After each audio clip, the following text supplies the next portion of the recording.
my channel Electrical Lab and Theory. Today's topic is speed control of DC shunt motor. So let's begin. To know the speed control of DC shunt motor, we must know about the DC shunt motor, right? So why it is called DC shunt motor? Because it has a field winding across the armature or connected parallel to the armature, right? So that's why it's called shunt shunt motor. So what happens to a shunt motor? We supply a voltage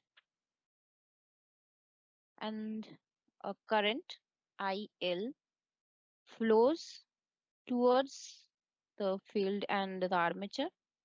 One current, this current gets divided into two parts. One current is called IA or armature current, and the other current which is flowing through the field winding is called ISH or shunt current. Okay, ISH. Okay, so this is the basic funda. So what happens in a DC motor, and it is an electric machine which converts the electrical energy, gives some mechanical power, mainly rotational. So for a shunt generator or for any DC generator, the EMF, the electromotive force produced in the armature, is expressed in this function where phi equals to flux per pole, Z equals to number of conductors, N equals to speed of the motor, P equals to number of poles, and A is the number of parallel paths. Now, for any manufactured motor, these terms like number of conductors, number of poles, and the number of parallel paths are constant, right? So from this equation, we can say only phi, the flux per pole, and the speed are not constant terms. So we have taken K as a constant term where K is equals to K is equals to what? The Z and P, that is the Z P by ZP by ZP by 60A. Okay, so K equals to ZP by 60A. So from here, as we are controlling the speed, you can see here N is directly proportional to E, but inversely proportional to phi. That means if phi goes down, then the speed will increase, right? But in case of E, if E goes down, then the speed will what will happen to the speed? The speed will decrease, right? Okay, so again the output equation, we know that E equals to V minus IARA, where V is the terminal voltage what we are giving, right? So again this V is a constant, right? Why? Because we are supplying that V. So here you can see the supplied voltage is constant. So N is directly proportional to IARA and inversely proportional to phi. So there are two methods. By varying this RA, we can also vary the IA and also the speed. But in that time, the phi have to be constant, right? Means the flux per pole have to be constant. Again, we can say we can vary the phi keeping IARA constant. Okay. So if we vary the IARA portion, it is called the armature resistance control method, where we put a resistance. Here you can see this resistance. We have inserted a resistance series with the armature, okay, not with the field. For armature resistance control, we will put the resistance in series with the armature. Okay, so the total resistance will be like this: Ra plus R variable. Okay, this R variable is our rheostat. Here you can see the rheostat. So the same rheostat we are using here. Okay, so what happens? You can see here the V is always constant, right? So if V is constant and we are subtracting this total term, so if this R variable goes on increasing, so the total value will go on decreasing, right? Go on decreasing. So that's why what happens in armature control method, the speeds go down. Okay. So here you can see the speeds are going down. With series resistance, the speeds are more stiffer here in this line. The more it is more stiffer than this normal speed, right? So that's why it is going down. Again, if we are changing the phi, okay, phi means the flux in the field we are changing. So for that purpose, we are introducing one rheostat in series with the field, reducing the flux, right? Why? Because the current flowing through this ISH will go on decreasing, right? ISH will go on decreasing because the resistance value is increasing, right? So now what is the resistance value? The resistance value is RSH,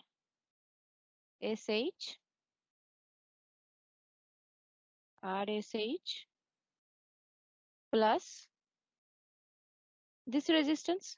This resistance means, say, I'm taking it as RE, right? So this is the total resistance now.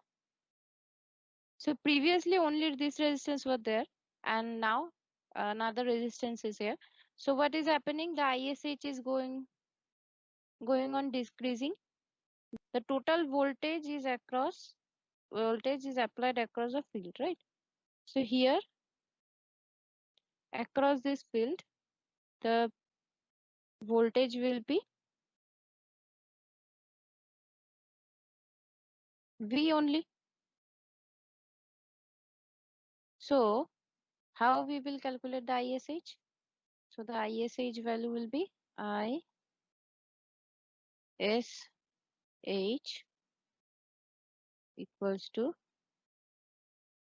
V by RSH, right?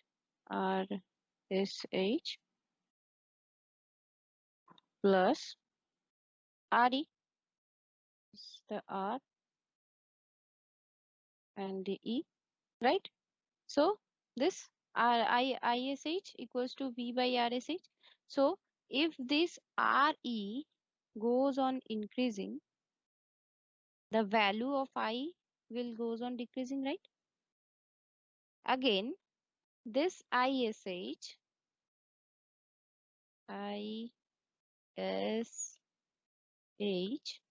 is directly proportional to phi. Okay. So if it is directly proportional to phi, then phi will also get decreased. So what happens to n? N will then goes on increasing, right? So here you can see if we insert an R2 which is greater than R1, so then it will be higher. The R1 will be higher. This is the rated speed, right? So it will increase beyond the rated speed, means it will speed up. In armature control, it was going down. The speed was lowering, right? So this is the theory. I think the theory is clear to you now. So here the procedure are. Okay. So I have taken both the connection diagram and schematic diagram from the VLAB. So here this is the MCB. This is the armature control method. So we have put an armature rheostat here. series with the armature and field winding.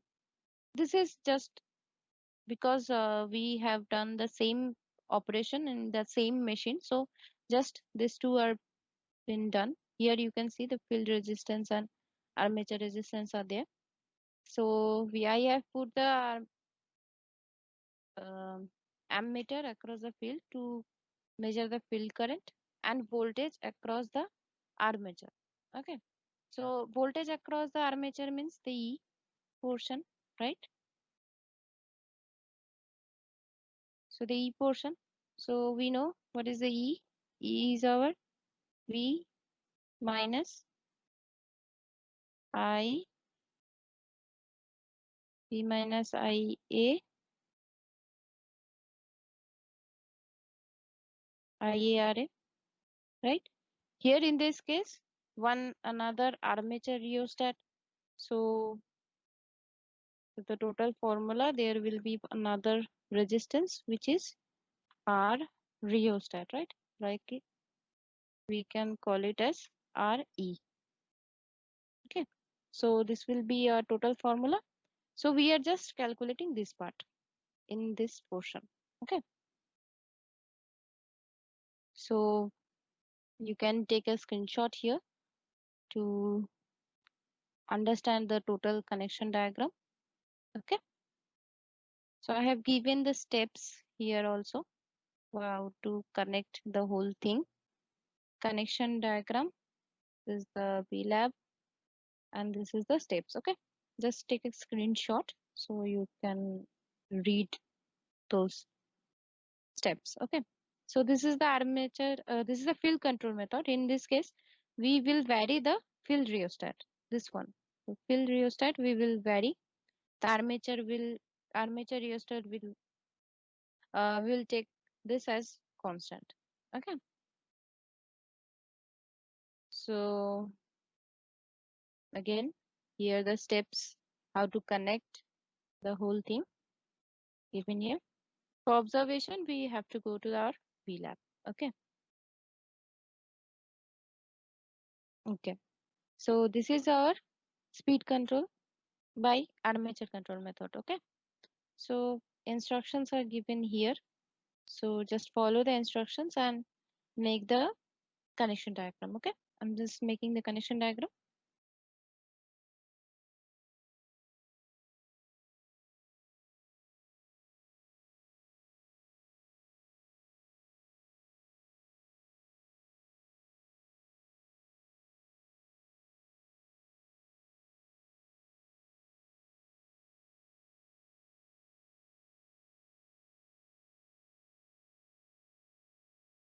Okay. Now you can see the total connection is done. So click on the check button. It will say correct connection. Then click on OK. So if you click on this MCB, then you can see the motor has started. Okay. So here you can see we have fixed one field resistance. So what we are changing? We are changing the armature resistance. Okay. So let's change the armature resistance. Here you can see this voltage is getting changed, right? Just click on the add button. So your values, whatever values you are getting, it will be added to this observation tab. Okay. So we will check more values.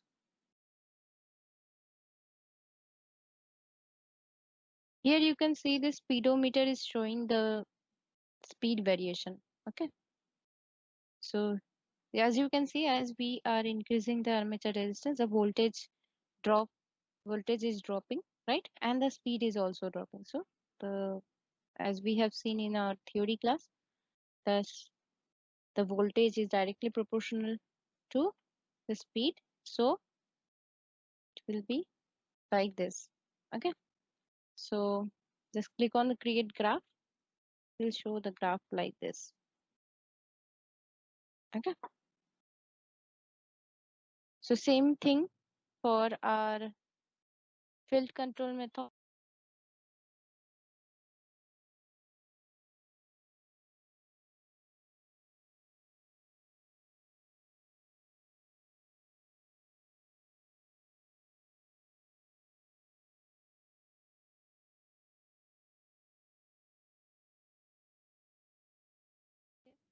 As you can see, we have done our total connection. So click on the check button. So it is showing correct connection. So now just on the MCB. So the motor is not running, right? So we have to put some armature resistance here and keep it constant here. It will not move. Okay. Now what will we do? This is the field maximum resistance. Okay. So this is the minimum resistance. So we'll start from the minimum. Okay. So the minimum, the speed is low. Okay. As we know, with minimum resistance, the speed is with maximum I, the speed is low, right? So it is inversely proportional. Add to the table and then slowly increase the resistance value. Okay. So I'm just increasing. Here you can see the current is what is happening to the current. Current is decreasing, right? As we are increasing the resistance value, the current is decreasing. So let's increase. Beyond this, it will stop. Okay, because this is beyond the critical resistance. So after that, the current will be so minimum that the motor will not speed up. Okay, so that motor will not get the minimum required flux density, so it can move. So that's why beyond this 0.1 ampere, it is not moving. Okay, so let's plot the graph. So here you can see the current. This is in reverse direction. Okay, so it is showing that current is increasing here. Okay, if we consider it as current is decreasing, so you can see the speed is increasing like this, right? Here you can see that if we are decreasing our current, so the speed is increasing, right? So let's come to our PDF. This is the same reading what I have shown there. Okay, so the same reading I have taken here. So this is the result, right? In armature control method, the speed is increasing. Why the speed is increasing? Because the speed and the voltage are in direct proportion, right? Why? Because N is directly proportional to E, what we were measuring across the voltage, across the armature, right? And here, as you can see, the if we are going decreasing the if we are decreasing the current, so the speed is increasing, right? The speed is getting increased. Why? Because N is inversely proportional to, means 1 proportional to 1 by 5, right? So that's why here, as the current is decreasing, the speed is increasing. Okay, so what is the conclusion? From the above example, we have seen that in armature control method, the speed can be varied from 0 to rated speed only. So till up to the rated speed, it can be varied in armature control method, and in field control method, we can vary the speed from the rated speed and above the rated speed. Okay, so the speed will be above the rated speed. Say this is the rated speed, so the speed we are getting in field control is much higher than the rated speed. Okay, so in field control method we can increase the speed, but up to certain level. You have seen in the V lab, right? So below the zero point 0.1 ampere, it was not speeding up, right? So that is not the maximum resistance that we can insert in a field, is called the critical resistance. Okay, so that's it. If So that's it. If you have any questions, any queries regarding the speed control of DC shunt motor, you can email me on the email given in the description. And if you like the video, just thumbs up in this video. And if you don't like, hit the dislike button. You can subscribe my channel if you feel you are getting some important or valuable knowledge from here. And also, and then take care. Bye bye.